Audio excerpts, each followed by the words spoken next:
I am happy to be here today as the chief guest of the inauguration of the 71st annual sessions of the SLAAS.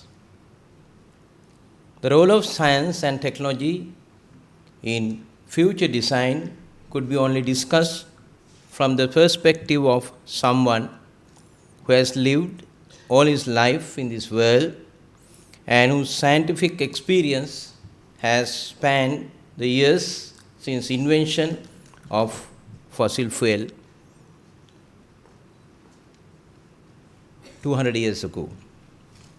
Inasmuch as scientific progress is highly dependent on financial support and in modern times on general societal support, it is appropriate to discuss the interaction of science and society. Public officials who are involved in setting of influencing science policy usually speak in terms of paradigm shift based on some new perception of the role of science in society. In other words, the public officials wish to alter somewhat the pattern of funding for science.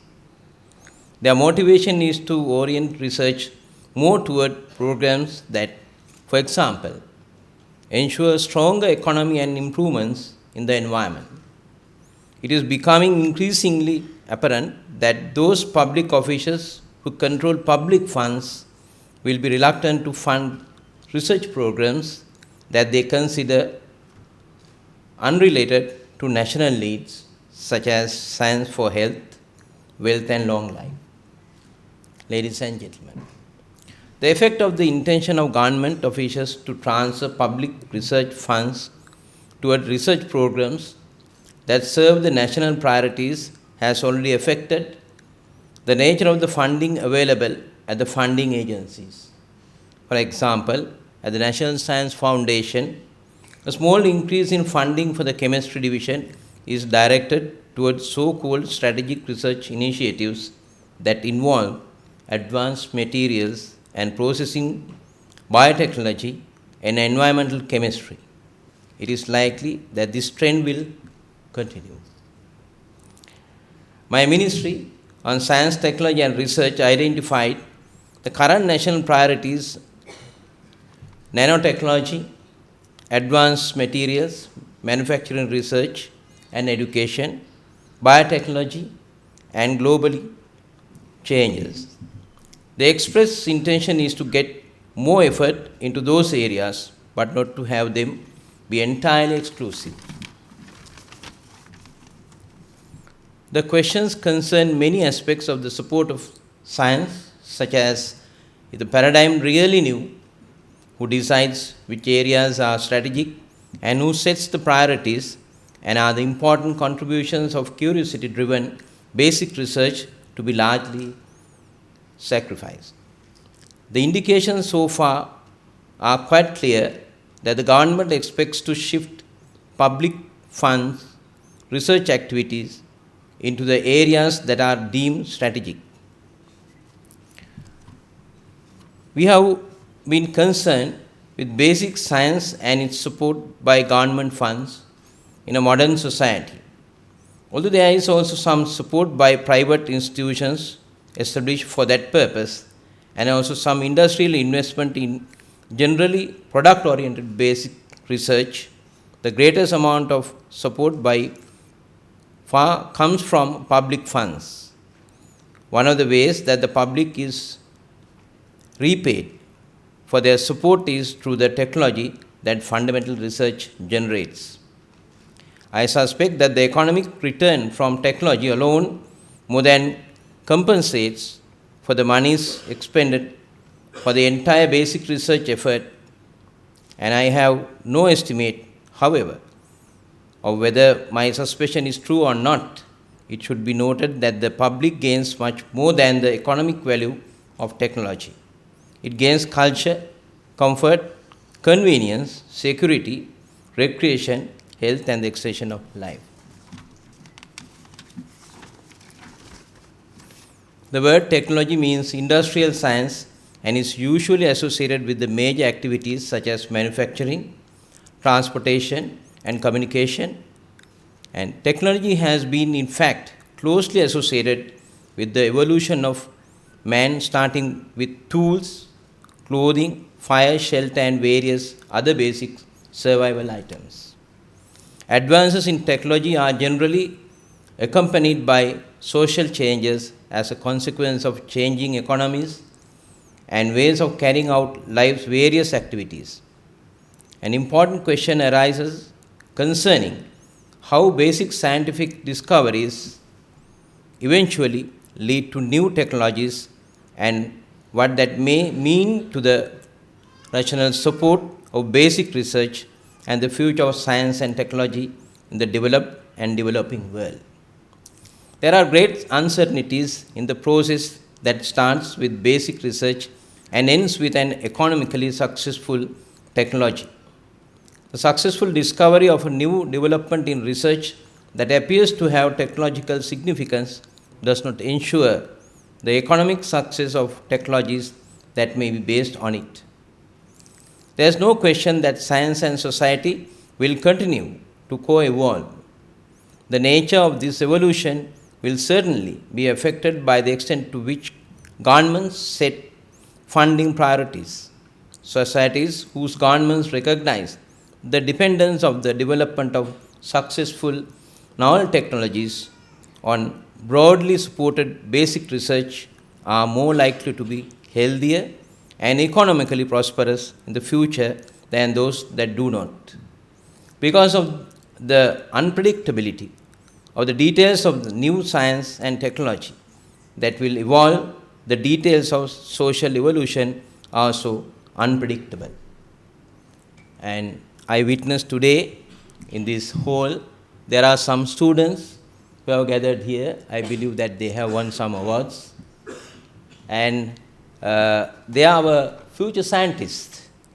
So after I took over this ministry, I had a brief discussion with National Science Foundation and relevant officials. We decided to set up 1,500 science societies in our schools.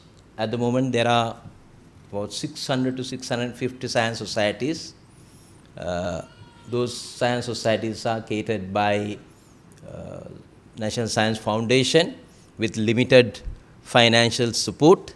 But for the year 2016, I have decided to spend more money and support all the science societies. And up to now, the last government started some science laboratories, especially in the rural areas, under the 1,000 laboratory program. So with that 1,000, I believe, because we have more than 330 national schools. Out of 330, I believe there are 325 schools where they have science streams in GC advanced level. So with new 1,000 laboratories, I think, we can set up 1,500 science societies.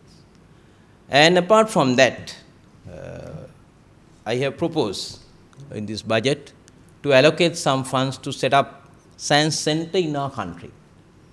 Here we don't have a science center. I have visited a science center in Singapore. But in countries like China, every province they have a science center. So therefore, with the assistance of some foreign agencies, we have decided to set up science center, and we are starting work within next couple of months, and we are going to appoint a steering committee